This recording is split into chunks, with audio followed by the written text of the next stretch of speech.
Assalamualaikum warahmatullahi wabarakatuh. Innalhamdulillah Waalaikumsalam. wa nasta'inuhu wa nastaghfiruh wa na'udzu billahi min shururi anfusina wa min sayyiati a'malina. Man yahdihillahu fala mudilla lahu wa man yudlil fala hadiya lahu. Asyhadu an la ilaha illallah wahdahu la syarika lah wa asyhadu anna Muhammadan 'abduhu wa rasuluh sallallahu alaihi wa ala alihi wa sahbihi wa sallama tasliman katsira amma ba'd. Alhamdulillah, kita panjatkan puja dan puji syukur kita kepada Allah Subhanahu wa taala atas segala limpahan rahmat dan karunia-Nya. Alhamdulillah, Allah Subhanahu wa taala mempertemukan kita kembali di salah satu kajian yang sudah kita jalani beberapa waktu belakangan ini, mengkaji tentang 10 penyebab keselamatan kita di dunia maupun di akhirat. Dan alhamdulillah ini sudah pertemuan yang ketiga atau pertemuan yang ketiga sepertinya. Semoga apa yang sudah kita bahas di pertemuan-pertemuan yang lalu bermanfaat buat kita, dan juga Allah memberikan kita taufik dan hidayahnya selalu agar kita bisa berjalan dengan benar di atas agama yang mulia ini. Amin ya rabbal alamin. Salawat serta salam tak lupa kita curahkan kepada Nabi kita Muhammad sallallahu alaihi wasallam dan juga kepada keluarga beliau, istri-istri beliau, dan para pengikut beliau dengan baik sampai hari kiamat. Para jamaah yang dirahmati Allah Subhanahu wa taala, kita sudah mengkaji di pertemuan yang lalu mukaddimah dan juga dua poin, yaitu poin yang pertama berkaitan dengan tauhid dan poin yang kedua berkaitan dengan sunnah Nabi Muhammad SAW untuk ittiba'is sunnah. Sebelumnya kita ulang, sebelum kita mulai di poin yang baru, kita ulang nih beberapa poin yang sudah kita lalui sebelumnya. Yang pertama, saat orang menginginkan keselamatan di akhirat terutama, beliau harus membawa tauhid saat kelak dia berjumpa dengan Allah Subhanahu wa taala saat beliau meninggal dunia. Orang yang berjumpa dengan Allah Subhanahu wa taala tapi dia tidak pernah mentauhidkan Allah, jangan bisa harap dia akan bahagia hidupnya di akhirat nanti. Ya. Makanya kata Rasulullah SAW, barang siapa yang mengucapkan kalimat la ilaha illallah itu ikhlas dalam hatinya, bukan asal ngomong saja, insya Allah itu akan menjadi keselamatan buat dia, sebagaimana kisah Utsman bin Affan yang sudah kita kisahkan di pertemuan yang pertama ya. Dan juga kita sudah tahu bahwasanya tugas hidup kita sebagai manusia ini, Allah ciptakan kita untuk beribadah kepada Allah Subhanahu wa taala, dan juga Allah berkali-kali dalam Al-Qur'an memerintahkan kita untuk agar kita mentauhidkannya, hanya beribadah, menunjukkan seluruh peribadatan hanya kepada Allah Subhanahu wa taala. Dan sudah kita jelaskan juga apa gunanya tauhid ya. Tauhid bisa menjadi penyelamat kita kelak di akhirat, dan ada dua sisi, atau bisa dua manfaatnya. Manfaat yang pertama, tauhid dapat membuat orang itu masuk surga tanpa hisab. Jadi langsung masuk surga tanpa harus dihisab lagi. Ini adalah orang-orang yang mendatangkan dan mewujudkan makna dari tauhid itu secara penuh, secara sempurna ya. Jadi betul-betul takut sama Allah, beribadah kepada Allah Subhanahu wa taala, menjauhi apa yang Allah larang, ya maka orang-orang seperti ini langsung masuk surga. Adapun yang kedua, kalaupun orang-orang ini bermaksiat kepada Allah Subhanahu wa taala, maka tauhid itu menyelamatkan dia dari yang namanya kekekalan di neraka. Jadi ada dua manfaatnya tauhid. Manfaat yang pertama, dia bisa masukkan orang langsung ke surga tanpa hisab. Kalaupun orang ini harus diadab dulu, orang ini tidak akan selamanya masuk neraka. Orang ini mungkin dicuci dulu karena terlalu banyak dosanya, lalu nanti kelak akan kembali ke surga. Lain halnya dengan orang-orang yang tidak mentauhidkan Allah Subhanahu wa taala. Orang-orang seperti ini dikatakan orang-orang kufar atau orang-orang musyrik, maka mereka akan kekal di neraka. Na'udzubillah min dzalik.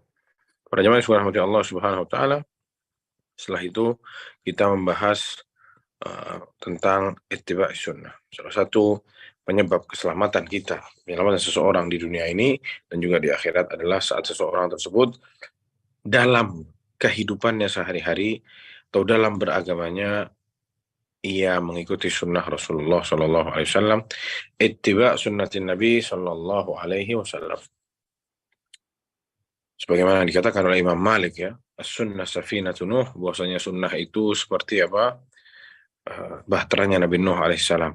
Barang siapa yang naik ke bahtera tersebut, maka dia akan selamat. Namun orang yang tidak mau naik ke bahtera tersebut, maka dia akan tenggelam. Ya. Dan juga di perkataan riwayat yang lain, Imam Malik mengatakan, man aradan najah fa'alaihi bi kitabillahi wa sunnati nabihi sallallahu alaihi wasallam. Barang siapa yang ingin keselamatan, selamat, ya, secara keseluruhan, selamat di dunia, di akhirat dia ingin selamat, maka bagi dia untuk berpegang teguh kepada Al-Quran dan juga sunnah Nabi Muhammad sallallahu alaihi wasallam. Dan juga sudah kita jelaskan ya, bahwasanya banyak juga dalam Al-Quran Allah Subhanahu Wa Taala memerintahkan kita untuk menjadikan Rasulullah sebagai bahan untuk kita tiru.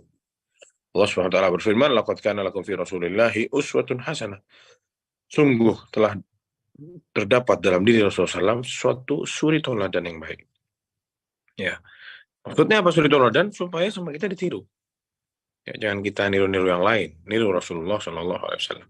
Yang selanjutnya, falyahdharil ladzina yukhalifuna an amrih. Allah Subhanahu Wa Taala mengancam kita, berhati-hati, awas. Ya, kata Allah Subhanahu Wa Taala, orang-orang yang menyelisihi perintahnya Rasulullah Shallallahu Alaihi Wasallam, mereka akan terkena musibah atau diturunkan fitnah oleh Allah Subhanahu Wa Taala berupa ujian di atas muka bumi ini, dan baginya azab yang pedih. Surat An-Nur ayat 63. Maka para jamaah subhanahu Allah Subhanahu Wa Taala, dua ini jangan pernah terlepas, ya, mentauhidkan Allah Subhanahu Wa Taala dan ittiba kepada Rasulullah Shallallahu Alaihi Wasallam. Dan selanjutnya para jamaah sekalian, kita masuk ke pembahasan yang baru, yaitu khasyatullah wa taqwa. Saat seseorang ingin selamat hidupnya di atas muka bumi ini dan juga di akhirat kelak yang lebih utama, mereka harus punya rasa takut kepada Allah Subhanahu Wa Taala dan bertakwa kepada Allah Subhanahu Wa Taala. Banyak orang-orang yang, oh iya saya hamba Allah, saya tahu Allah Tuhan semesta alam dan lain sebagainya, ya, seorang Muslim, tapi kok perbuatannya seakan-akan dia tidak pernah takut kepada Allah Subhanahu Wa Taala. Ya, semua yang sama Allah dilarang diterjang, dan semua yang sama Allah perintahkan tak dikerjakan. Atau sebagiannya yang Allah perintahkan tidak dikerjakan, dan sebagian larangan Allah sama dia diterjang. Ya, Allah SWT berfirman dalam surat An-Nur ayat 52, "Man yuti'illah wa rasulahu wa yakhshallah." Barang siapa yang taat kepada Allah dan Rasulnya dan takut kepada Allah Subhanahu wa taala, wa yattaqhi, dan dia bertakwa kepada Allah Subhanahu wa taala, faulaika humul faizun, merekalah orang-orang yang akan menang. Merekalah pemenangnya kelak di akhirat. Akhirnya itu ya mereka yang menang nanti. Maka sangat jelas di sini disebutkan oleh Syekh, fadzakarallahu fi hadhil ayat umuran la yahsulul fawzu walan najatu walal falahu illa biha. Di ayat ini sangat jelas Allah ngasih tahu kita bahwasanya tidak akan ada orang yang bisa menang, tidak akan ada orang bisa selamat, tidak akan ada orang hidup sejahtera, melainkan dia harus melakukan perkara-perkara yang sama Allah disebutkan di ayat tadi. Yang pertama, taat sama Allah dan Rasulnya. Yang kedua, takut kepada Allah Subhanahu Wa Taala dan bertakwa kepada Allah Subhanahu Wa Taala. 3 poin. Ya, yang pertama tadi apa? Taat kepada Allah dan Rasulnya, dan ya taat kepada Rasulullah dengan ittiba Rasul Shallallahu Alaihi Wasallam sudah kita bahas. Adapun dua perkara yang lain adalah khasyatullah, takut sama Allah, dan bertakwa kepada Allah Subhanahu Wa Taala. Adapun khasyah, ya, khasyah rasa takut luar biasa sama Allah Subhanahu Wa Taala. Fa inna ma tu'tabaru asasan 'aziman lin najah. Maka ini dianggap sebagai pondasi yang sangat besar, salah satu sebab yang terbesar untuk orang-orang yang ingin selamat kelak di hari kiamat. Allah SWT telah mensifati orang-orang yang selamat, ya, dan orang-orang yang beriman itu dengan satu sifat yang Allah sebutkan dalam surat Al-Mu'minun ayat 57, min khasyati rabbihim musyfiqun, orang-orang yang selalu hatinya itu takut, dirundung rasa takut kepada Allah Subhanahu wa taala. Ini salah satu tanda-tanda orang-orang yang beriman dan sifat yang sudah Allah tancapkan, ya, bagi orang-orang yang beriman. Orang beriman sifatnya seperti apa? Allah yang ngasih tahu, orang yang takut, hatinya selalu takut kepada Allah Subhanahu wa taala. Maka orang-orang seperti ini yang akan selamat kelak di hari kiamat. Dan juga Allah Subhanahu wa taala mensifati, ya, dalam surat Al-Anfal ayat 2, innamal mu'minuna alladzina idza dzukirallahu wajilat qulubuhum. Sungguh orang-orang yang beriman, nih Allah lagi ngasih tahu sekarang. Sungguh mereka orang yang beriman itu orang-orang yang kalau sudah disebut nama Allah Subhanahu wa taala, disebutkan ayat Allah kepada dia, dia itu wajilat qulubuhum, bergetar hatinya, takut hatinya. Ya. Wadzalika kata Syekh di sini, wadzalika anna khasyatullah tasukul insana ila tarkil qaba'ih. Karena takut sama Allah ini faedahnya sangat besar dalam diri seseorang, yaitu takut kepada Allah ini dapat nyetir orang, ya. Tasuk, ya, dia disetir sama dia orang ini kepada sesuatu yang sangat mulia. Apa itu? Meninggalkan keburukan. Ditambah lagi, orang yang takut kepada Allah SWT akan terus sama rasa takut ini digiring kepada fi'lut ta'at, melakukan ketaatan-ketaatan, dan mudah untuk melakukan ibadah-ibadah. Ya, ini faedahnya orang yang takut kepada Allah SWT. Yang paling pertama yang sangat jelas, dia tidak akan melakukan yang namanya keburukan, takut membuat maksiat. Yang lebih dahsyat lagi naik pangkatnya, yaitu sudah takut maksiat, dia akan melakukan ketaatan-ketaatan. Ditambah lagi dia akan diberi kemudahan untuk menerima seluruh ibadah, untuk melakukan seluruh ibadah. Makanya dikatakan oleh Imam Hasan Al-Basri rahimahullah, ya, saat mensifati gimana seorang mukmin dan gimana sifatnya munafik. Dikatakan oleh Imam Hasan Al-Basri, al-mu'minu man jama'a ihsanan wa syafaqah. Seorang mukmin itu hakikatnya adalah orang-orang yang menyatukan antara perbuatan baik dan rasa takut kepada Allah SWT. Dia yang dibuat kebaikan-kebaikan terus, tapi timbul rasa takut, selalu dihantui dengan rasa takut kepada Allah SWT. Ya, selalu diintai sama rasa takut kepada Allah SWT. Wal munafiku, adapun orang-orang munafik, ya jama'a isaatan wa amna. Orang-orang yang setiap hari buat keburukan, bikin dosa, bikin maksiat, tapi sama dia dicampur nih maksiatnya sama rasa aman. Ya. Mukmin kebalikannya, buat baik takut. Munafik buat tak benar tapi dia tidak takut. Rasa aman dari azab Allah Subhanahu wa taala. Lalu Imam Hasan Al-Basri setelah mengatakan perkataan tersebut, beliau membaca, ya, ayat Allah Subhanahu wa taala, innal ladzina hum min khasyati rabbihim musyfiqun.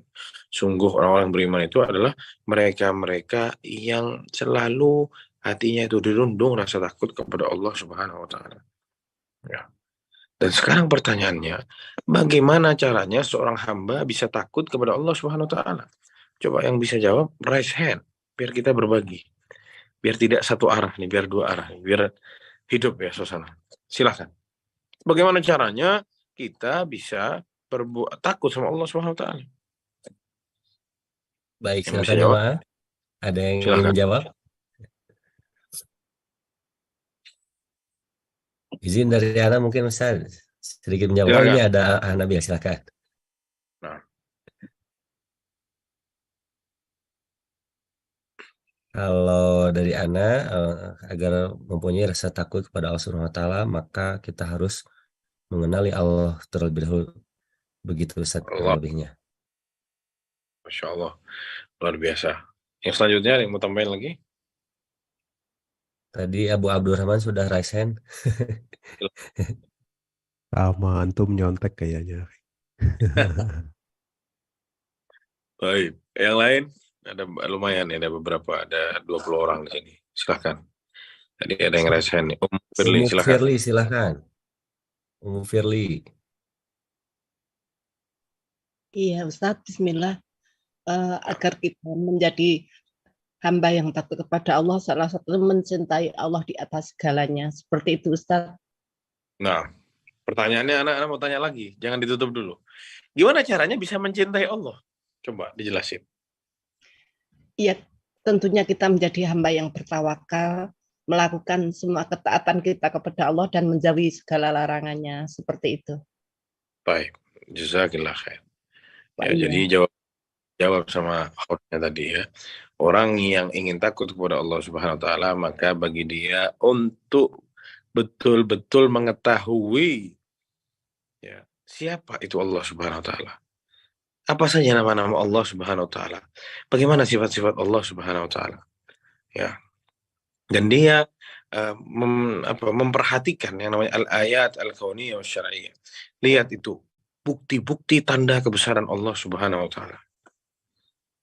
Ya, saat orang sudah mengenal siapa Allah Subhanahu wa taala, tahu seperti apa sifat Allah Subhanahu wa taala, tahu ini makhluk-makhluk yang sangat besar sama Allah Subhanahu wa taala diciptakan di atas muka bumi ini, ya, kita akan tahu seberapa dahsyatnya Allah Subhanahu wa taala. Baru saat itu kita bisa cinta kepada Allah Subhanahu wa taala, kita bisa tawakal kepada Allah, kita bisa beribadah, takut sama Allah Subhanahu wa taala. Ya.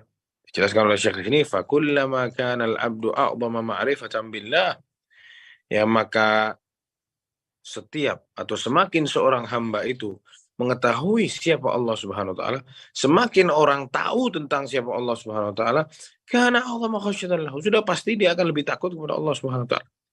Tidak akan pernah sama antara orang yang tahu Allah itu maha melihat, maha mendengar, Allah maha pemberi rizki, Allah bisa marah, Allah bisa ngasih azab dan lain sebagainya. Tidak akan sama rasa takutnya sama orang yang tidak tahu kalau Allah itu adabnya sangat pedih. Kalau Allah itu maha melihat, Allah itu 24 jam. Tidak ada, tak pernah tidur, dan tidak pernah ngantuk sama sekali. Tidak akan pernah sama hasilnya. Yang ini takut sama Allah, karena tahu diintai terus, dia dilihat terus. Yang satunya tidak. Jadi sekali-sekali dia bisa berbuat kekejian karena mungkin dia tidak tahu bahwasanya Allah Subhanahu wa taala melakukan itu semua, atau Allah Subhanahu wa taala bisa, maha bisa. Ya, makanya Allah Subhanahu wa taala berfirman, "Innama yakhsyallaha min ibadihil ulama." Sungguh yang mereka-mereka ulama itu adalah orang-orang yang takut sama Allah Subhanahu wa taala. Maksudnya apa? Alim tahu siapa Tuhannya, seperti apa sifat-sifat Allah dan nama-nama Allah Subhanahu wa taala. Ya, jadi itu sisi dari al-khasyah, rasa takut kepada Allah Subhanahu wa taala. Ya, sudah bahas ya. Bahwasanya sifat ini sifat yang sangat mulia yang dapat mendorong seseorang, yang pertama, mendorong seseorang atau menggiring seseorang agar selalu menghindar dari yang namanya perbuatan dosa, agar selalu menghindar seseorang untuk berbuat perlakuan-perlakuan yang tidak baik. Itu yang pertama. Yang kedua, dia akan sangat mudah untuk selalu melakukan ketaatan-ketaatan. Yang ketiga, dia akan selalu dengan mudahnya melakukan ibadah kepada Allah Subhanahu wa taala dengan ikhlas, ya, dan dengan, ya, berharap banyak dari Allah Subhanahu wa taala, cinta kepada Allah Subhanahu wa taala. Ya, ini faedah dari khasyah, ya, rasa takut kepada Allah Subhanahu wa taala. Dan juga para jamaah sekalian, kita tahu tidak mungkin orang takut sama Allah khasyah, serius takutnya, bukan cuma di mulut aja, kecuali dia yang mengenali siapa Allah Subhanahu wa taala, seperti apa dahsyatnya Allah Subhanahu wa taala, seperti apa, ya, pengetahuan Allah Subhanahu wa taala terhadap hambanya, seperti apa luar biasanya Allah Subhanahu wa taala sama kita semua. Dari kecil kita dikasih rezeki sama Allah, dikasih kenikmatan yang sangat banyak. Ya, ini semua pengetahuan ini semua akan berpengaruh pada diri seseorang. Makanya itu yang dilakukan oleh Rasulullah SAW selama Rasulullah di Makkah. Ditancapkan pada diri para sahabat aqidah, ya, tauhid, ya, siapa Allah Subhanahu wa taala. Allah itu bisa apa? Maha pemberi dan lain sebagainya. Diturunkan kisah-kisah dalam Al-Qur'an, kisah Nabi Nuh alaihissalam, Nabi Hud dan lain sebagainya, ya, agar semua mereka takut. Ya, karena mereka semua habis sama Allah Subhanahu wa taala diadab. Ya, jadi kasih tahu siapa Allah Subhanahu wa taala, diturunkan wahyu sama Allah Subhanahu wa taala supaya mereka bisa belajar dari umat-umat terdahulu yang tidak takut sama Allah Subhanahu wa taala. Dihabisi semua oleh Allah Subhanahu wa taala. Saat mereka sudah takut, dengan mudah sama Rasulullah bisa diisi dengan syariat-syariat Islam, dan dengan mudah semua diterima oleh para sahabat dan dilakukan oleh para sahabat. Ya. Adapun poin yang kedua, ya, adalah at-taqwa. Ya. Yang mana dikatakan takwa ini adalah inti dari seluruh kebaikan pada diri seorang hamba.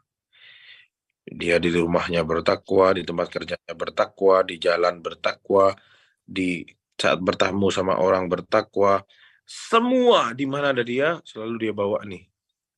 Ya, tameng yang satu ini sama dia dibawa terus. Bertakwa kepada Allah Subhanahu wa taala, makanya dikatakan jima'ul khair. Ini adalah, ya, sampulnya atau bukan sampulnya, apa kita ngomongnya, ikatannya seluruh kebaikan itu ada di takwa ini. Dan disebutkan oleh Syekh di sini, wahiya sababun 'azimun lin-najah yaumil qiyamah. Dan ini adalah penyebab yang paling besar penentu keselamatan seseorang di hari kiamat kelak.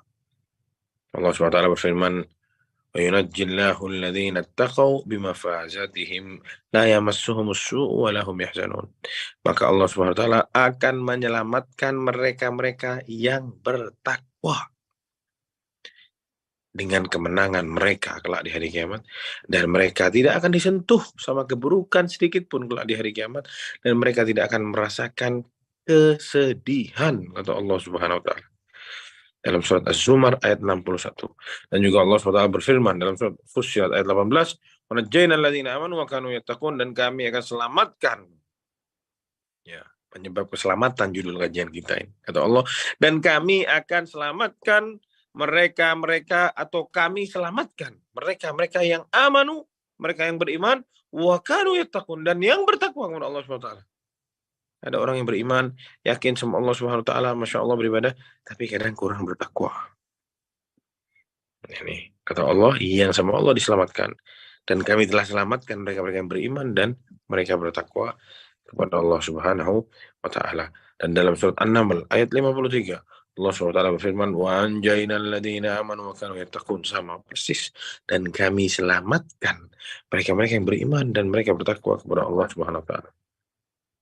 Sekarang pertanyaannya, apa artinya bertakwa kepada Allah Subhanahu wa taala? Bisa raise hand.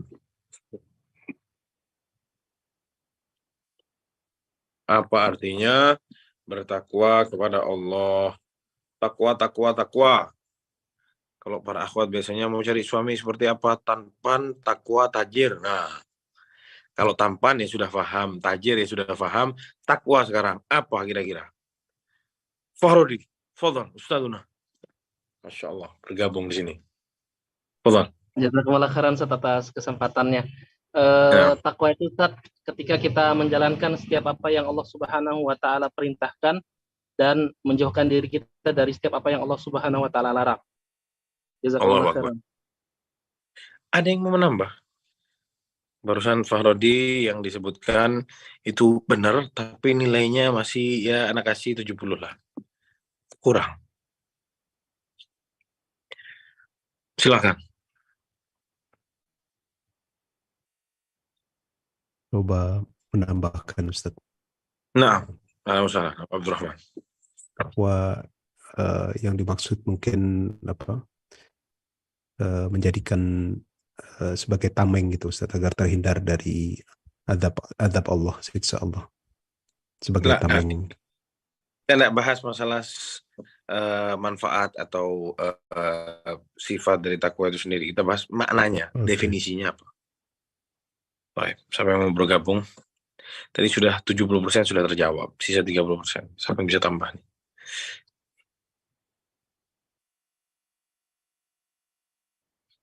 Baik, kalau tidak ada yang bantu, Anda baca di sini. Jadi yang dibacakan oleh Fahrodi tadi sudah benar ya, tapi ada yang kurang. Disebutkan di sini, at-taqwa fil asl, asalnya dari takwa itu. Kata takwa itu diambil dari kata al-wiqayah. Ya. Diambil dari kata al-wiqayah. Artinya wiqayah itu adalah menjaga diri. Wiqayah itu tameng ya, mentamengkan diri, jaga. Saya tawakal, atau mungkin dia bilang saya sekarang menjaga, bertameng kepada. Nah, itu artinya takwa. Cari tameng gitu. Menjaga dirinya dari sesuatu, itu artinya takwa ya. Atau menghindar dari sesuatu gitu. Itu secara bahasa Arab artinya takwa itu. Jadi tameng itu bisa dibilang bertameng ya bertakwa gitu. Dia nyari sesuatu yang bisa menjauhkan seseorang dari sesuatu yang dia tidak mau gitu. Tapi itu secara bahasa Arab. Adapun secara istilah syariat disebutkan oleh Syekh Abdul Razak di sini, sebaik-baik yang pernah mendefinisikan atau mengartikan kata takwa itu adalah seseorang namanya Talq bin Habib rahimahullah. Ya, namanya Talq bin Habib rahimahullah. Beliau saat ditanya tentang takwa oleh murid-muridnya, ini seorang ulama terdahulu masalah ya, yang hidup ya di 3 kurun terbaik ya. Saat ditanya oleh salah satu atau seseorang, sif lana taqwa, ya wahai Talq bin Habib, coba sifati kepada kami takwa itu gimana sih? Takwa itu seperti apa? Apa itu takwa? Beliau mengatakan at-taqwa. Ini ditulis para jamaah sekalian ya. Amalun bi taatillah. Beramal ketaatan kepada Allah Subhanahu wa taala. Raja'a rahmatillah, berharap rahmat kasih sayang Allah Subhanahu wa taala ala nurin minallah, di atas cahaya dari Allah Subhanahu wa taala, maksudnya di atas ilmu dari Allah Subhanahu wa taala. Ini yang pertama. Beramal ibadah, beramal ketaatan karena berharap rahmat dari Allah Subhanahu wa taala di atas ilmu dari Allah Subhanahu wa taala. Selanjutnya, takwa juga adalah, ini harus, ini setengah, baru setengah ini. Ini kalau ini ujian misalkan jawabnya ini dapat 50 gitu. Lanjut lagi, takwa, tarku maksiatillah, meninggalkan maksiat kepada Allah Subhanahu wa taala. Makhafata iqabillah, karena takut hukuman dari Allah Subhanahu wa taala. Ala nurin minallah, lagi-lagi di atas petunjuk dari Allah Subhanahu wa taala. Jadi itu artinya bertakwa yang sebenarnya yang lengkap. Melakukan ketaatan, meninggalkan maksiat. Kurang. Melakukan ketaatan, berharap rahmat dari Allah Subhanahu wa taala, berharap ridho dari Allah Subhanahu wa taala, dan di atas petunjuk Allah Subhanahu wa taala. Jangan kita beramal banyak tapi ternyata tidak sesuai sama apa yang diperintahkan sama Allah dan Rasulnya. Jangan sampai seperti itu. Percuma ya. Ketaatan itu harus sesuai sama yang Allah perintahkan. Ya, jangan kita bikin model-model ketaatan baru gitu. Itu maksudnya. Yang selanjutnya, meninggalkan maksiat. Kenapa? Meninggalkan maksiat karena tidak enak sama tetangga. Itu bukan takwa namanya. Ya, meninggalkan maksiat, maka fataiqabillah, karena takut dihukum sama Allah Subhanahu wa taala, dan lagi-lagi di atas petunjuk Allah Subhanahu wa taala. Dia tahu, oh ini maksiat, tahunya dari mana? Dari Al-Qur'an, dari Sunnah, ini dilarang. Nah, luar biasa. Ini artinya bertakwa kepada Allah Subhanahu wa taala. Ya. Wala syakka, dan kata Syekh di sini, jadi sudah cukup sampai situ definisinya bertakwa. Ini sekarang penjelasannya Syekh Abdul Razak bin Abdul Muhsin. Wala syakka anna man adda faraidil Islam, barang siapa, dan sudah barang tentu, barang siapa yang menjaga kewajiban-kewajibannya dalam agama Islam ini, dan meninggalkan seluruh yang diharamkan oleh agama Islam, meninggalkan seluruh dosa-dosa yang sama agama Islam, sama Al-Quran dan Sunnah dijelaskan bahwasanya itu adalah sebuah dosa, yang meninggalkan itu, fa innahu huwan naji al-muflih fid dunya wal akhirah, maka dialah orang-orang yang akan selamat, tentram, sejahtera hidupnya di dunia dan di akhirat. Yang wajib dijaga, sholat, puasa, zakat, dan yang seterusnya. Ini jaga semua. Yang haram-haram tinggalkan semua. Insya Allah selamat di dunia dan di akhirat. Dan disebutkan juga di sini dari sahabat yang mulia Jabir bin Abdullah radhiyallahu anhu, anna Nu'man bin Qawqal atan Nabi sallallahu alaihi wasallam. Seorang namanya Nu'man bin Qawqal, ya, radhiyallahu anhu. Beliau mengatakan kepada Rasulullah SAW. Beliau datangi Rasulullah dan beliau ngomong sama Rasulullah, ya Rasulullah, ara'aita idza shallaitul maktubah wa harramtul harama wa ahlaltul halala adkhulul jannah? Ya Rasulullah, gini sekarang kata dia, gimana menurutmu kalau aku melakukan semua yang sama Allah dihalalkan, aku lakukan. Yang wajib-wajib aku kerjain semua. Ya. Dan aku tinggalkan semua yang haram, dan aku hanya cukupi diri sama yang halal saja. Jadi sholat yang 5 waktu, lalu aku jauhkan semua yang haram-haram, dan aku hanya cukup melakukan yang halal-halal saja. Apakah aku masuk surga? Kata dia. Kata Rasulullah, na'am. Ya, subhanallah, gampang sebenarnya jamaah. Kerjain yang wajib-wajib, jangan sampai meleset, sama apa? Tinggalkan semua yang haram. Cukupkan diri sama yang halal. Kata Rasulullah, apakah kamu masuk surga? Naam. Iya, kata Rasulullah, masuk surga. Allahu Akbar. Maka kata Syekh di sini, fakullu man jahada nafsahu wa sabbaraha ala fi'lil wajibati wa tarkil muharramati fa inna Allah subhanahu, ya, atau fa inna Allah sayunajjihi atau sayunjihi wa yahdihi ila sawa'is sirat.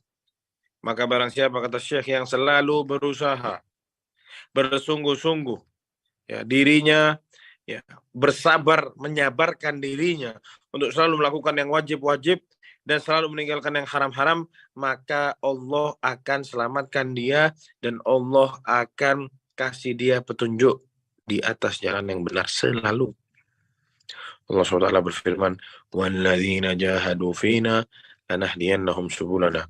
Orang-orang yang terus berusaha agar selalu benar jalan di atas petunjukku, kata Allah, Allah atau aku akan atau kami akan beri mereka petunjuk.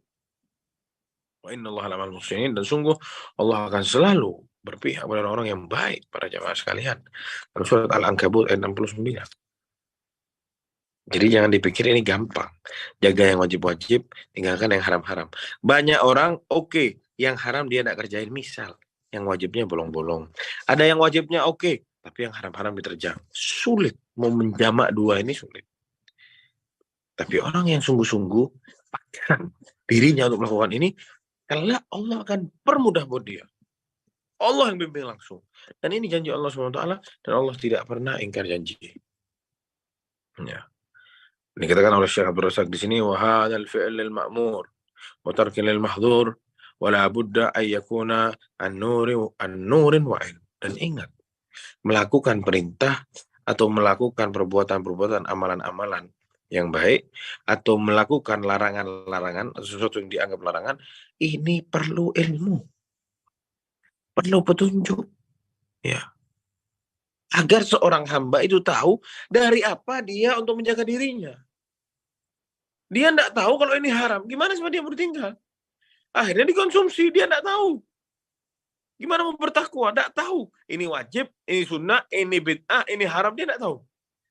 Yang bid'ah dianggap ibadah sama dia dikerjain, yang wajib sama dia dipikir sunnah tidak dikerjain, yang sunnah sama dia dianggap bukan hal-hal yang sunnah sama dia tidak dikerjain. Gimana caranya dia bisa jadi orang yang bertakwa? Ya. Jadi para jamaah sekalian, pernah dikatakan oleh seorang bernama Bakar bin Khunais rahimahullah, yang seorang tabi'in atau seorang ulama-ulama terdahulu di kalangan para salafus saleh. Beliau mengatakan, "Kaifa yakunu muttaqiyan man la yadri ma yattaqi?" Gimana seseorang bisa jadi orang yang bertakwa kalau dia tidak tahu mau takwanya gimana? Dari apa dia harus bertakwa, dia tidak tahu. Gimana? Pertanyaan yang perlu dipecahkan para jamaah sekalian, gimana?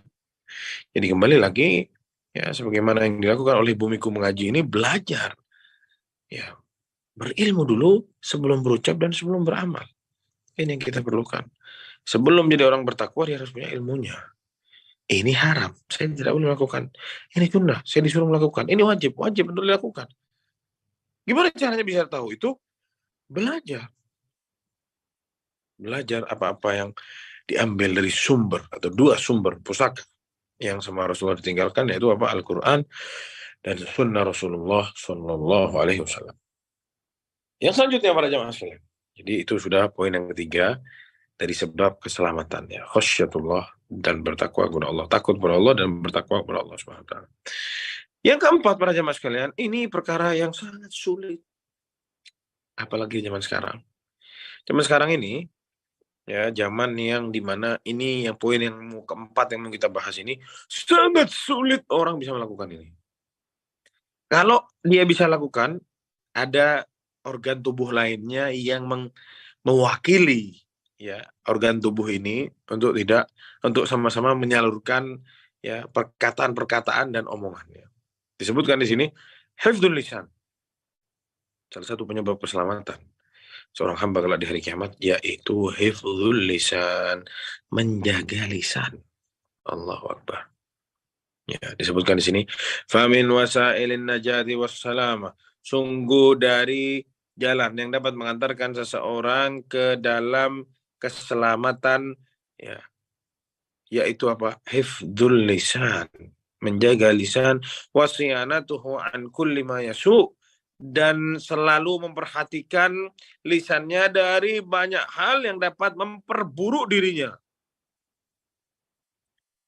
atau yang bisa, ya, tanpa sengaja dikeluarkan, dilontarkan, yang membuat dia terus jadi buruk. Sebagaimana datang dari hadis Uqbah bin Amir radhiyallahu anhu, beliau mengatakan, "Qultu, aku berkata, ya Rasulullah, wahai Rasulullah, man najah? Gimana sih keselamatan itu? Apa sih keselamatan itu?" Kata Rasulullah SAW, "Amrik alaika lisanak." jaga lisanmu. Wal yasa'aka baituka, ya, dan kamu jangan sering-sering keluar. Kalau bisa di rumah saja. Ya, anggap rumah kamu itu luas meskipun rumahnya kecil. Betah di rumah maksudnya. Wabki ala khati'atik, dan tangisi dosa-dosamu. 3 jemaah. Ya Rasulullah, gimana keselamatan itu? Apa keselamatan? 3, jaga lisan, jangan sering-sering keluar rumah kalau tidak perlu, ya nongkrong-nongkrong di pinggir jalan dan lain sebagainya, tidak perlu, tidak usah. Yang ketiga, tangisi dosa-dosamu. Hadisnya diriwayatkan oleh Al-Imam At-Tirmidzi dan disahihkan oleh Syekh Al-Albani rahimahullah. Dan kita lihat di sini. Yang pertama Rasulullah bilang, "Imlik 'alaika lisanak."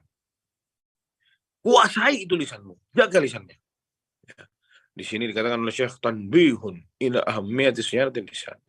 Ini adalah pengingat, ya, yang sangat jelas agar kita semua itu jaga lisan. Gimana itu? Wa dzalika bi an yanzura al-'abdu fi kalamihi. Yaitu saat seseorang hamba itu lihat apa yang keluar dari mulutnya, dikontrol apa yang keluar dari mulutnya. Kalau kebaikan yang dikeluarkan, silahkan. Maksudnya pikir dulu sebelum ngomong. Kalau yang mau disampaikan kebaikan, takallama bihi, silahkan ngomong. Wa in kana bi khilafi dzalik ajam. Kalau tidak baik, stop, diam, lebih baik tidak usah disebut. Ya. Rasulullah SAW bersabda, "Man kana yu'minu billahi wal yawmil akhir falyakul khairan aw liyasmut." Barang siapa yang beriman kepada Allah dan hari akhir, katakan yang baik atau diam. Wallahi, sudah jamaah. Mungkin kebanyakan kata-kata yang keluar dari mulut kita ini baik pun tidak, buruk tidak, di tengah-tengah. Kalau bisa tidak usah ngomong. Ya. Karena yang beriman kepada Allah dan hari akhir disifati yang keluar dari mulutnya yang baik saja. Sisanya apa? Diam. Allahu Akbar. Subhanallah. Ya. Disebutkan oleh Syekh Abdul Razak di sini, fa inna khutaratal insani 'azimatun wa jinayatun kabiratun 'ala al-mar'i wa 'ala dinihi wa 'ala mujtama'ihi wa man hawlahu. Karena sungguh, ya, khutaratal lisan, sungguh bahayanya lisan ini sangat besar. Pengaruh yang bisa dihasilkan sama lisan ini sangat besar. Ya. Hasil yang dihasilkan sama lisan ini bisa jadi jinayah, ya, kriminal yang sangat besar kepada seorang hamba. Bisa jadi membekas sangat fatal pada diri seorang hamba, pada agamanya seorang hamba, pada mujtama. Ya. Orang-orang yang ada di sekitarnya orang ini. Lihat. Buat dirinya bahaya, buat agamanya bahaya, buat orang-orang yang ada di sekitarnya bahaya juga. Walihada kana al-wa'id fiha syadidan.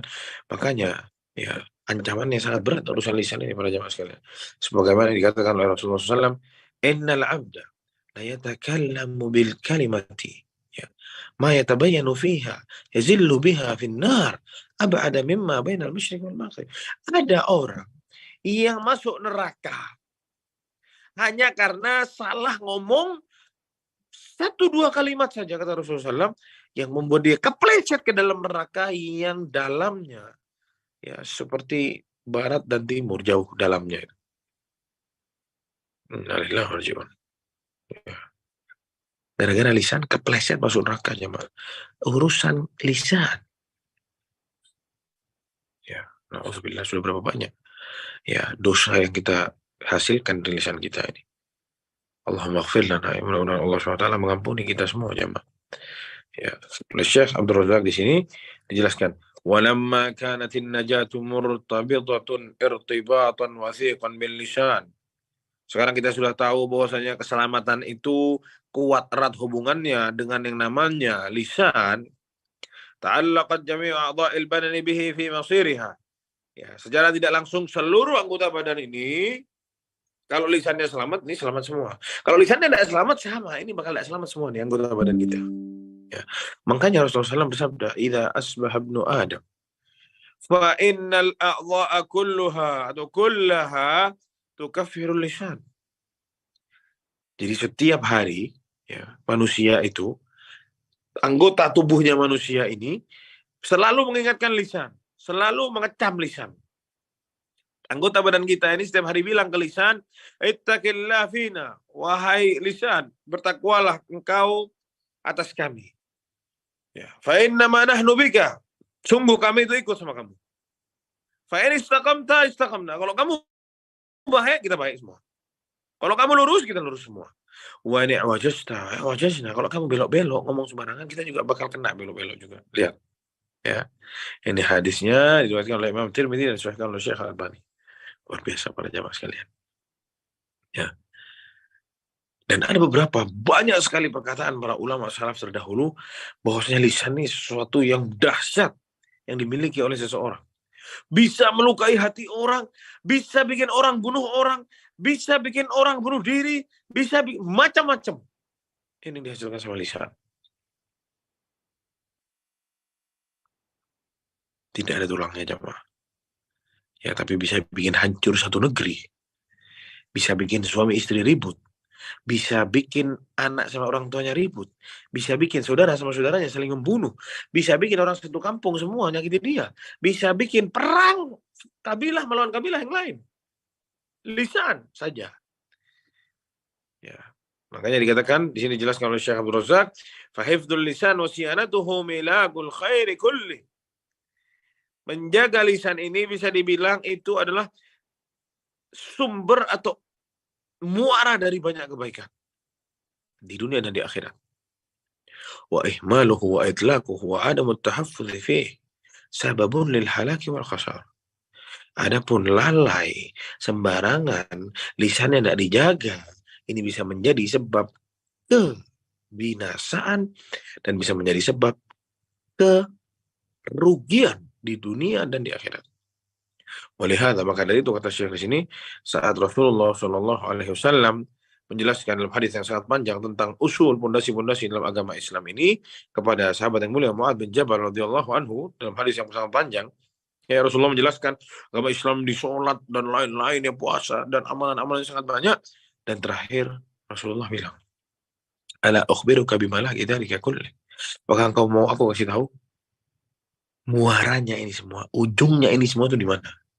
Dari seluruh kebaikan yang ada. Katanya Mu'adz bin Jabal, bala ya Rasul, tentu ya Rasulullah. Bala ya Nabi Allah, tentu wahai Nabi. Aku ingin tahu. Fa akhadha bi lisanihi. Dipegang sama Rasulullah. Ini suruh jaga. Sudah dijelasin panjang lebar, kebaikan-kebaikan semua, terakhir ditutup dengan apa? Nih. Dia pegang ke lisannya, lalu Rasulullah bilang, kufu alaika hadza.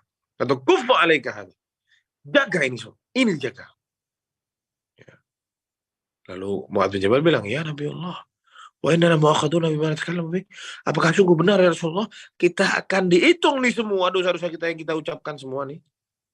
Jadi apa yang kita ucapkan, apakah semua akan dipertanggungjawabkan, kata Mu'adz bin Jabal. Kata Rasulullah, thaqilatka ummuk. Ya. Ini bentuk ya teguran kepada Rasulullah kepada seorang Mu'adz bin Jabal. Ya. Wa hal yakubbun nasa fin nari ala wujuhihim wa ala manakhirihim illa hafsaidu alsinatihim. Kata Rasulullah, tidaklah mereka-mereka para manusia itu ya wajahnya ditelungkupkan di neraka. Ya, melainkan karena hasil apa yang mereka ucapkan, hasil lisannya, kata Rasulullah SAW. A'udzubillah min dzalik. Ya, maka kata Syekh di sini, fayammaghi 'alal mu'min, maka seorang mukmin ya an yahrisu ala adami itlaqi lisanihi, seorang mukmin agar sungguh-sungguh jangan sembarangan nyebut, jangan sembarangan dipakai lisannya, apalagi perkara yang tidak penting. Fa inna as-samta fi mithli hadhihi al-hal salamatun wa manja.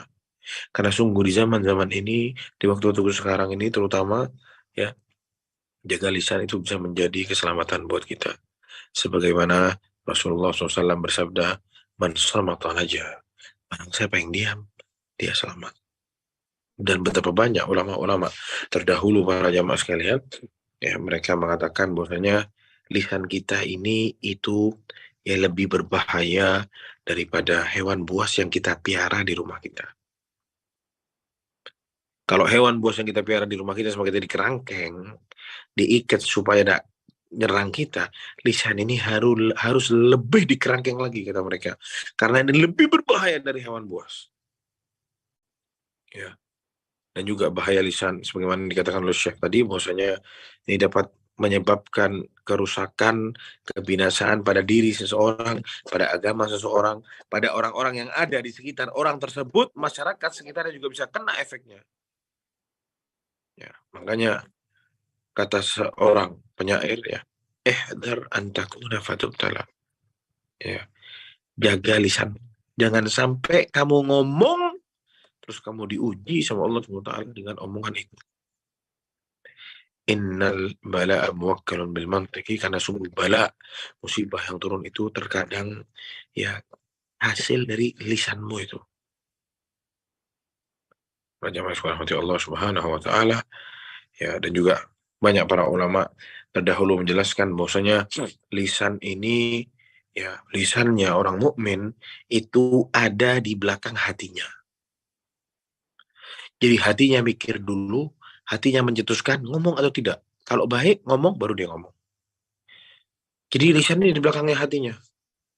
Ada orang-orang yang tidak benar, orang munafik, orang-orang yang jahat, orang-orang yang tidak peduli sama agamanya, hatinya ada di belakang, lisan yang di depan.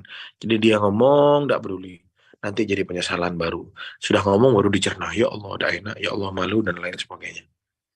Wallahu ta'ala alam bissawab. Ini yang bisa saya sampaikan kepada jamaah sekalian. Semoga disampaikan bermanfaat buat anak pribadi dan buat jamaah sekalian.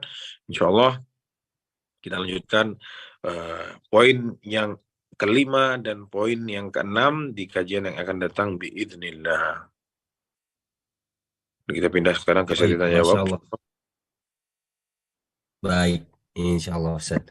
Masya Allah, ini sangat berat sekali di poin keempat ini, ya ini menjaga lisan gitu ya. Karena sangat tidak terasa biasanya kalau udah ngomong apa, ternyata itu berefek yang memadaratkan diri kita sendiri, bahkan bisa juga ke orang lain begitu ya. Subhanallah. La haula wala quwata illa billah. Baik, jamaah sekalian yang ingin bertanya kami persilahkan, pertanyaannya boleh disampaikan melalui chat di chat box Zoom meeting ini, ataupun juga boleh bertanya langsung secara interaktif dengan cara mengklik tombol raise hand terlebih dahulu. Silakan jemaah.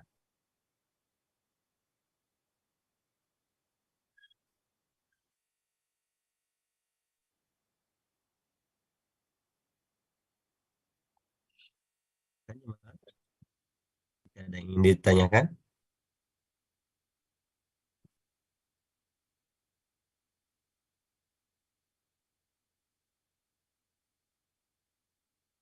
Saya lihat dulu di chat box, barangkali ada yang private chat ataupun juga chat everyone. Tidak ada. Kemudian Izin bertanya Ustaz. Silakan. ya silahkan Ahyuliadi. Nah, Ustaz, jazakumullah khairan atas kesempatannya. Ustaz ingin bertanya Ustaz mengenai lisan tadi yang cukup panjang yang Ustaz sampaikan. Ustaz, kadang kita dalam bergaul itu ada yang namanya basa-basi Ustaz. Ketemu ngobrol gitu Ustaz. Tapi di sisi lain kan kita juga khawatir dengan lisan kita Ustaz. Tapi kalau kita tidak tegur, tidak ngobrol, nanti disangkanya sombong Ustaz. Terus bagaimana ya Ustaz sebaiknya Ustaz? Afan. Ya. Ngobrol sama orang, ya menyapa seseorang, salam sama seseorang itu perkara yang baik, ya. Salah satu adab dan akhlak yang mulia. Kita disuruh nyapa orang, memasukkan kebahagiaan pada diri seseorang, itu adalah suatu ibadah. Ya, jadi itu tidak termasuk dari hal-hal yang lalai atau hal-hal yang di luar dari ucapan-ucapan baik gitu. Assalamualaikum, gimana kabarnya ya akhi, gimana keluarga? Ini kebaikan semua ini. Ini bukan tidak ada gunanya, ini kebaikan semua gitu. Jadi jangan pernah merasa hal-hal seperti ini perbuatan yang terlarang gitu. Dibilang banyak omong, tidak. Ya. Saat nanti dia sudah masuk ke pembahasan sesuatu barang tidak perlu, berbau dosa, ngomongin orang, baru dia menghindar saat itu. Oh, iya. Kalau dia menyapa, assalamualaikum, gimana kabarnya, ini akhlak yang mulia, akhlak yang baik, dan kita diperintahkan seperti itu dalam agama Islam. Ya, sama orang ngobrol, sama orang berbagi, memasukkan idkhalus surur fi qalbil mu'min namanya. Memasukkan kebahagiaan dalam diri seorang mukmin. Ini suatu ibadah. Ya, ini satu perbuatan yang baik. Ya, itu bayangkan kalau semua orang mengartikan bahwasanya kita disuruh diam, tidak boleh ketemu sama orang, tidak usah banyak omong, diam saja, salam saja terus diam. Gimana? Gimana mau bercengkrama sama orang, mau berbagi kebaikan, mau saling menasihati satu dengan yang lain? Nggak bisa kalau tidak dimulai dengan ini semua. Ya, kok asing betul, kamu nggak pernah ngobrol, tahu-tahu negur saya gitu. Tidak mungkin ini ya, sesuatu yang tidak mungkin gitu. Jadi jangan diartikan bahwasanya menegur, ngobrol, ahlan wa sahlan, apa kabar, ini sesuatu yang dilarang, tidak. Ini suatu akhlak yang baik yang perlu digalakkan. Tersenyum sama orang, bahkan tersenyum pada diri seorang hamba, pada orang lain, itu sedekah. Tabassumuka fi wajhi akhika shadaqah, kata Rasulullah. Ya, senyumanmu pada wajah ya saudaramu itu sedekah, kata Rasulullah. Apa senyuman saja. Gimana kita tanya, gimana kabarnya, kita doain barakallahu fiik, ya dan lain-lain. Ibadah para jamaah sekalian, ini suatu ibadah yang sangat baik. Jadi jangan pernah merasa hal-hal ini hal-hal yang tidak penting. Wallahu a'lam bishawab. Apa Ustaz? Jadi kita berbahasa basi itu boleh Ustaz? Boleh, basa-basi yang baik-baik. Banyak orang basa-basi bohong sekarang soalnya. Ya kalau basa-basi bohong jangan. Ya wallah ya akhi, antum memang luar biasa, antum paling ganteng atau antum wangi, padahal enggak, itu bohong semua, jangan. Ya, jadi basa-basi ya ngomong seadanya, ya kita hargai dia sebagai seorang mukmin, seorang muslim, kita hargai dia. Ya, hal yang lumrah itu, hal tidak masalah itu. Bikin orang senang, bikin orang semangat, ya, dan macam-macam manfaatnya. Menjalin ukhuwah Islamiyah lebih erat lagi. Wallah manfaatnya besar ya. Jadi itu tidak masuk ancaman orang yang tidak menjaga lisan gitu. Jauh dari itu. Itu yang tahu, wallahu a'lam bishawab.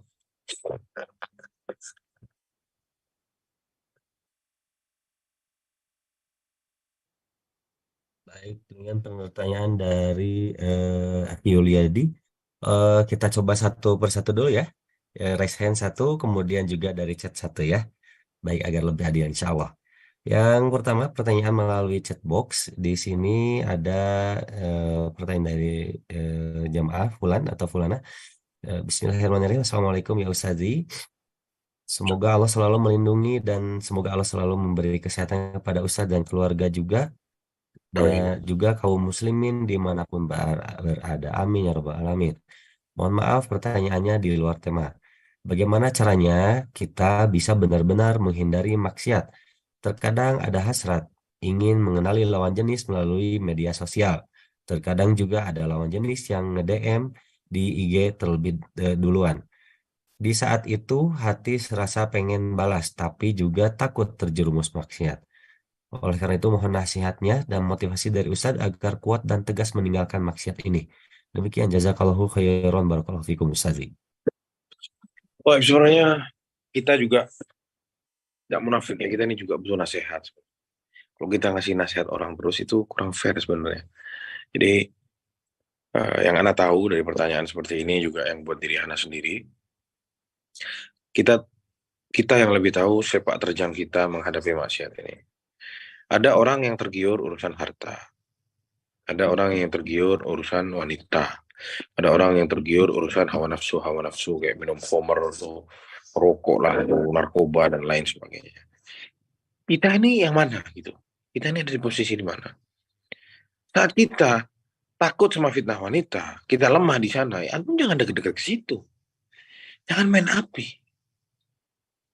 Ya, apalagi kata Rasulullah, ya taraktu fikum ya fitnatan adharra 'ala rijali minan nisa.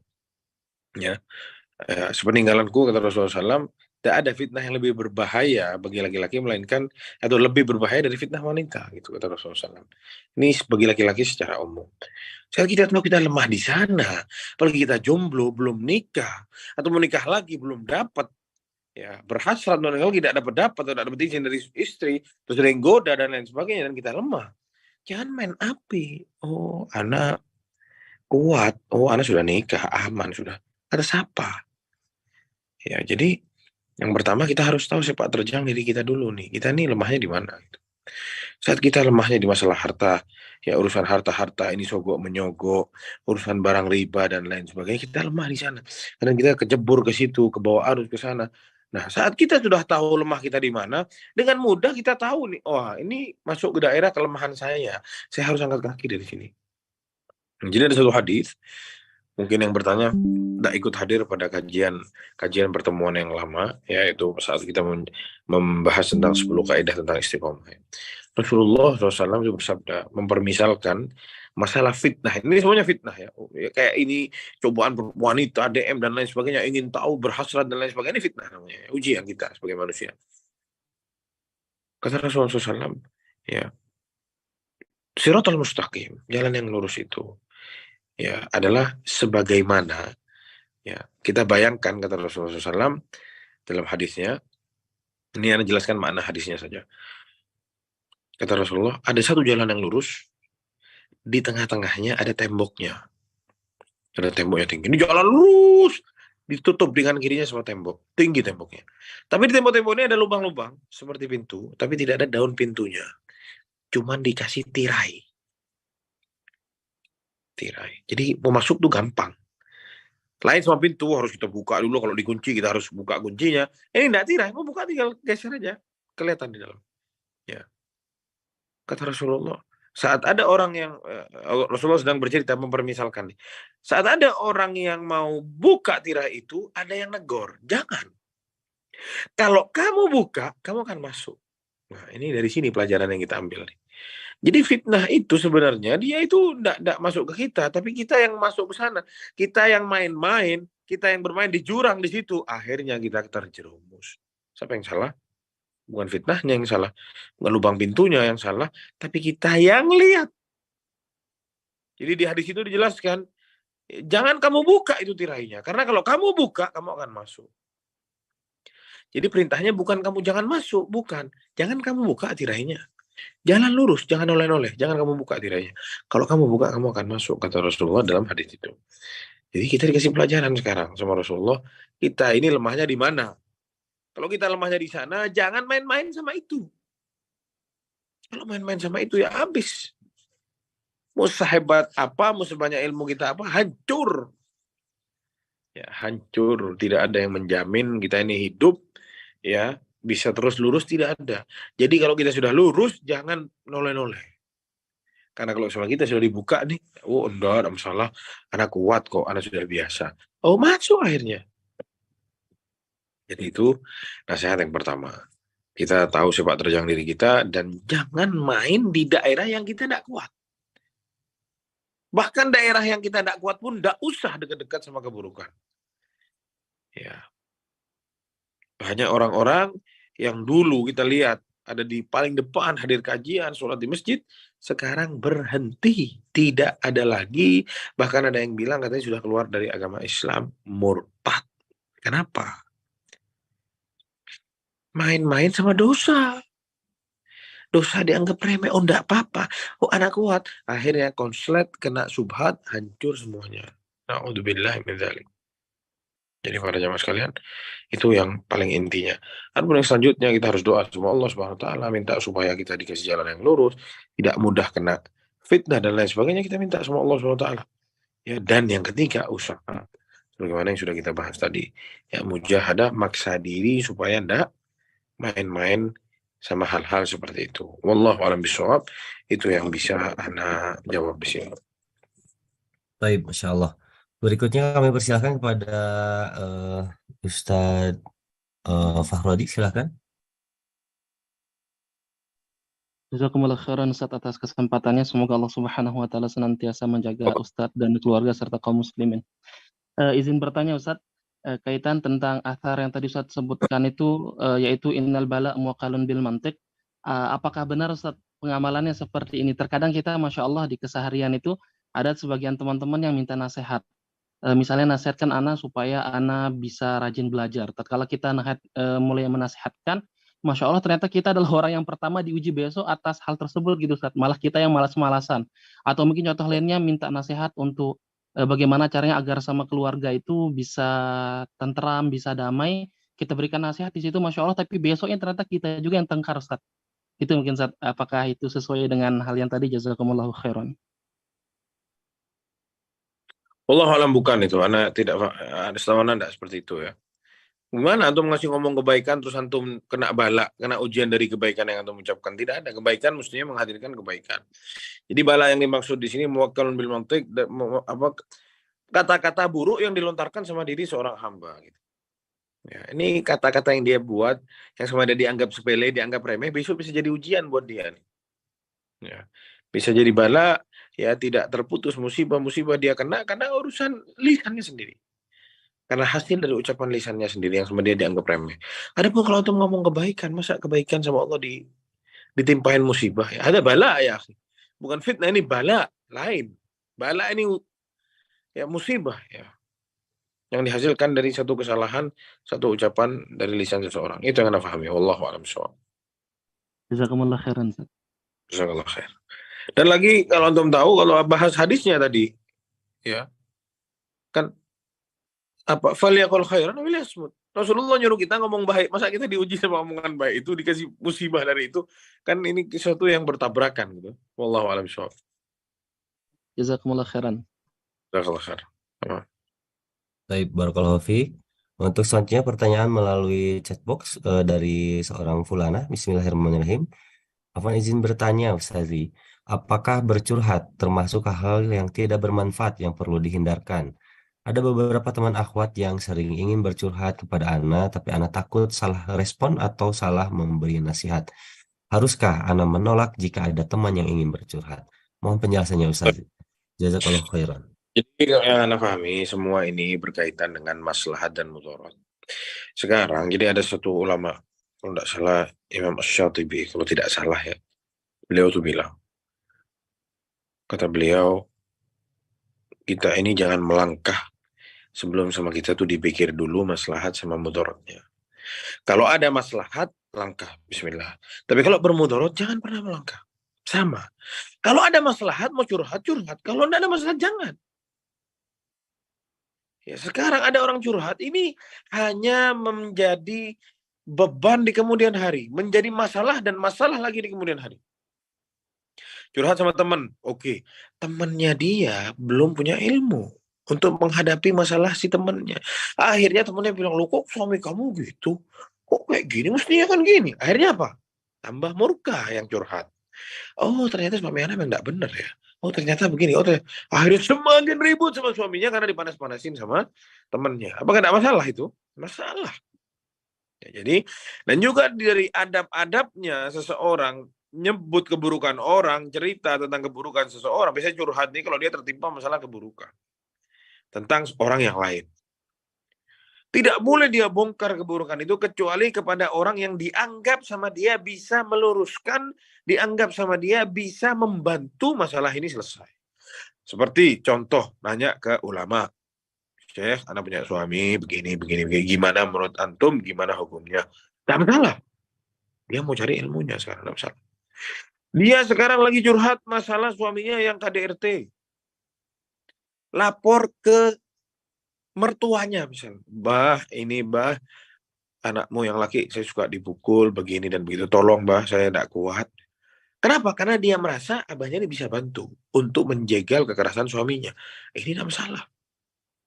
Tapi kalau cuma ngomong, ngeluarin isi hati, semua dikeluarin ke orang yang tidak berguna apa-apa, hanya mau apa istilahnya, mau melegakan dada, karena tidak menyarankan itu. Ini bukan melegakan dada, malah semakin sesak dibuat. Ya. Cerita sama temannya, suamiku nikah lagi. Oh, aku sedih katanya. Masa kamu rela dimadu? Kalau aku tidak bakal rela. Kalau aku minta cerai. Apa masalahnya? Tidak timbul masalah lebih besar lagi? Lebih besar lagi masalahnya. Bukan selesai masalahnya, tapi lebih besar. Gitu.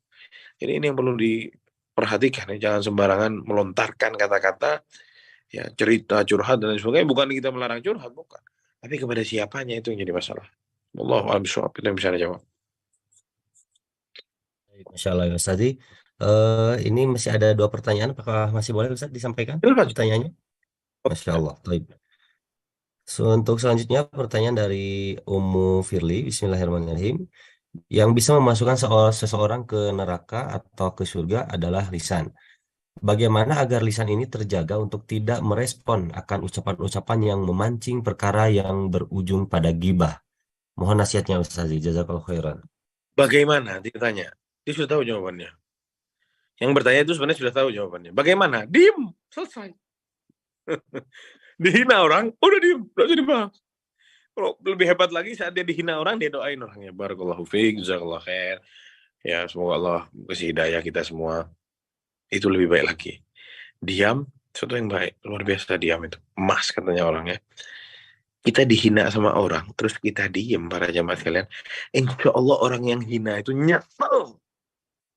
Mau minta maaf, gengsi. Nanti sudah agak lama baru dia minta maaf. Ya, jangan salah. Itu kehebatannya diam. Ya. Tapi kadang kita susah. Mau diam susah. Wah, kalau emosi, wah, mau dikeluarin semua ya. Kadang juga, ya sama kita juga kadang-kadang seperti itu ya. Terutama laki-laki sedang emosi, misalkan ngomong, wah. Nanti nyesel gitu. Kadang mau marah-marah sama istri, kadang marah-marah sama nanti menyesal. Ya, jadi kalau gimana caranya? Diam caranya. Gimana caranya supaya diam? Istighfar mungkin. Dikir. Kalau dia dimaki orang, dikir. Dan mungkin dia bayangkan saat dia dihina sama orang, dan dia diam, atau digibahin sama orang, dia diam, ya ada transfer pahalanya mah. Terus. Ya, itu yang bisa nanya. Wallahu a'lam bishawab. Masya Allah. Selanjutnya ini pertanyaan dari Ummu Zalfa. Bismillahirrahmanirrahim. Assalamualaikum ya Ustadz. Izin bertanya, jika kita sedang lelah, misalnya lelah dengan aktivitas sehari-hari tapi ingin tetap hadir di majelis ilmu dan memaksakan hadir di majelis ilmu biarpun lelah karena takut futur. Merasa diri ini lemah dan mudah futur jika tidak hadir di majelis ilmu. Apakah memaksakan diri untuk datang dalam keadaan lelah dan capek ini berlebihan, Ustaz? Demikian. Syukuran jazakallahu khairan. Ya. Kalau rasa lelah yang dia rasakan, lelah-lelah biasa, bukan lelah yang sampai udah babak belur, banting tulang seharian, ya terus dia paksa, ini dolim namanya. Ya, dolim pada diri sendiri. Waktunya istirahat, sama dia dipakai untuk yang lain. Ini dolim, karena ya kata Rasulullah SAW, ya, bahwasanya sungguh bagi dirimu, kata Rasulullah, itu ada haknya juga. Bagi badanmu itu punya hak juga. Bagi istrimu ada haknya juga, kata Rasulullah SAW. Jadi jangan dolim ya. Fa'ati kulli dhi haqqin haqqahu, kata Rasulullah SAW. Sampaikan haknya kepada semua yang memiliki hak itu. Badan kita punya hak untuk istirahat, kasih istirahat. Ya. Tapi kalau cuma capek-capek biasa, capek-capek ya enggak seberapa, duduk di masjid pun cuma duduk gitu kan, bisa nyender juga. Ya, nothing to lose. Ya, tidak ada sesuatu yang berat di sini. Dah hadir aja. Karena orang yang hadir majelismu dapat fadilah yang sangat besar, yang ngajar dan yang datang itu sama pahalanya, ya. Dan dapat turun berkahnya juga dia dapat. Yang enggak niat pun dapat, apalagi yang niat gitu. Wallahu a'lam bishawab. Baik.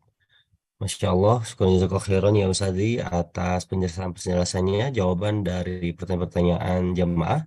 Dan di 6 pertanyaan tersebut, insya Allah mudah-mudahan kita dapat memetik faidah dan pelajaran dari pertanyaan-pertanyaan jamaah sekalian. Mungkin ya Ustadzi sebelum ditutup berkenan memberikan kesimpulan untuk malam hari ini. Baik.